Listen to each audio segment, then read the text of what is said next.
টক ঝাল মিষ্টি কাঁচা আমের চাটনি খেতে কে না পছন্দ করে। গ্রীষ্মকালে অনুষ্ঠান বাড়িতে তো শেষ পাতে এই চাটনি বাঁধা।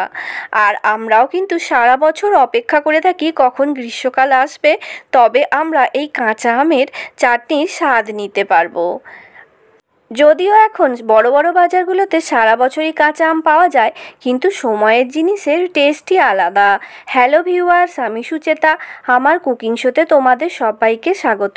আজ আমি বানাবো কাঁচা আমের টক ঝাল মিষ্টি চাটনি। তার জন্য এখানে আমি দুটো কাঁচা আম নিয়েছি, একটা বড় সাইজের আর একটা একটু মাঝারি সাইজের। প্রথমেই আমগুলোর খোসা ছাড়িয়ে দু টুকরো করে নিয়েছি, আর ভেতরের এই আঁটি অংশটা আমি বাদ দিয়ে দিচ্ছি। যদিও আঁটিটা খুব শক্ত হয়নি, তাই দু টুকরো করা গেছে। আঁটি শক্ত হয়ে গেলে কিন্তু দু টুকরো করা যেত না। তো এবার আমি চলে যাব পরবর্তী স্টেপে। এবার একটা আমি গ্রেটার নিয়েছি। এই যে আমের টুকরোগুলোকে আমি দেখো এভাবে লম্বিভাবে, মানে বড় বড় যাতে গ্রেট হয় সেইভাবে আমি গ্রেট করে নিচ্ছি, আর একটু হাত দিয়ে প্রেস করে চেপে চেপে গ্রেট করছি, যাতে আমের গ্রেট করা অংশটা বেশ লম্বাভাবে গ্রেট হয়।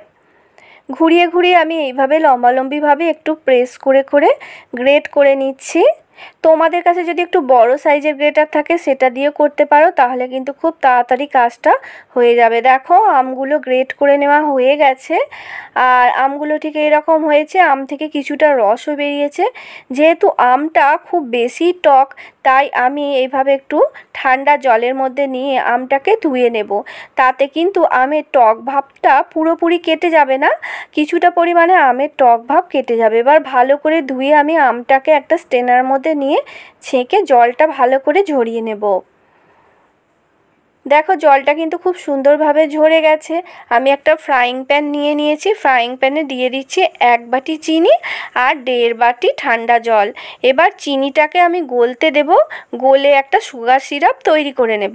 গ্যাসের ফ্লেম অন করে দিয়েছি। প্রথমে আমি গ্যাসের ফ্লেমটা হাই করে দিয়েছি, যাতে সুগার সিরাপটা তাড়াতাড়ি তৈরি হয়। চিনিটা গলে গেলে এর মধ্যে কিছু কাজু বাদাম আর কিশমিশ দিয়ে দিলাম। এই সময় আমি গ্যাসের ফ্লেমটা কিন্তু লো করে দিয়েছি। কাজু আর কিশমিশটাকে আমি সুগার সিরাপের মধ্যে দিয়ে একটু নাড়াচাড়া করে নেব। তারপর এর মধ্যে গ্রেট করে রাখা আমটা দিয়ে দেব। এইভাবে আমের চাটনি করতে কিন্তু খুব বেশি সময় লাগে না, খুব কম সময়ের মধ্যেই এই চাটনিটা তৈরি হয়ে যায়।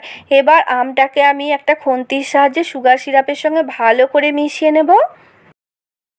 এর আগেও আমি কাঁচা আমের নানা রকম রেসিপি শেয়ার করেছি, সেগুলো যদি দেখতে চাও আই বাটনে ক্লিক করে দেখে নিতে পারো।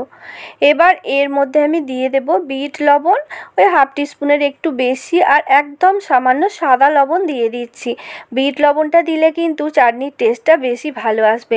আর 1 চিমটে হলুদের গুঁড়ো দিয়ে দিচ্ছি, তাতে কালারটা খুব সুন্দর আসবে। এবার ভালো করে একটু নাড়াচাড়া করে দেব, আর আমটা সিদ্ধ হওয়ার জন্য অপেক্ষা করব। মিনিট 2-3 মধ্যেই কিন্তু আমটা খুব সুন্দরভাবে সিদ্ধ হয়ে যাবে, যেহেতু আমটা আমি গ্রেট করে নিয়েছিলাম। দেখো আমের চাটনি কিন্তু একদম রেডি হয়ে গেছে, আমটাও সিদ্ধ হয়ে গেছে। সবশেষে এর মধ্যে 2টো শুকনো লঙ্কা আমি এরকম ছোট ছোট টুকরো করে রেখেছিলাম, সেইটা দিয়ে ভালো করে মিশিয়ে নিলাম। তাতে চাটনিটার মধ্যে বেশ ঝালঝাল একটা ফ্লেভার চলে আসবে। টক ঝাল মিষ্টি আমের চাটনি তৈরি হয়ে গেল। তোমরা অবশ্যই বাড়িতে বানাও, বানিয়ে নিজেরা খাও এবং সকলকে খাওয়াও।